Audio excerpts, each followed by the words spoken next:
Баткен обласының Қадамжай районуна караштуу Актурпак айыл өкмөтүнүн жашоочусумун. Актурпак айылдык кеңештин депутатымын. Мына бүгүн 21-жыл жылдын 23-октябры күнгө ишемби saat 11-12 болуп калды. Азыр ушул газды тартып атабыз. Мына 15 жылдан бери Актурпак айыл өкмөтүнүн башкарчысы Чыралиев иниш экөө атташ күйдүрүп тегеректерине бүт багыдай уурлар чогултуп алып атташ күйдүрүп келишти. Миллиардтаган акча жасады. Бирок 15 жылдан бери элге газды бербей, газ жок деп атышат да. Мына жердин астында чыгып аткан газ. Мына Өзбекстан кылган газ. Каталкалардан бар бул жагында.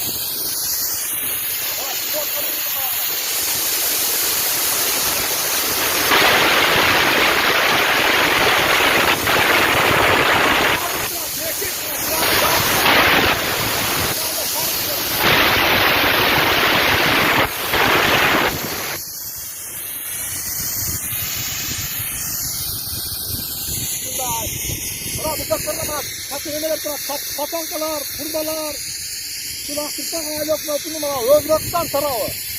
Бул жерде нефти, газ жок деп маалымат берип атат Алтыбай Чыралиев. Бирок бар, жердин астында газ да бар, нефти да бар. Ушуну Кыргыз Республикасынын Кыргызстандын пайдасына иштетип берсеңиздер, Садыр Нуркожоевич. Нефтини кайра иштете турган заводдорду курса болот. Аптал деген нефттен көп нерсе чыгат го. Кыргызстан ушундай эле чыгатын байып кетсе болот да. Аэропортторду курса болот. Мына элибиз жакыр болуп кредит менен кыйналып жатат. Чыралиевдер миллионер болуп, миллиардер болуп жатат.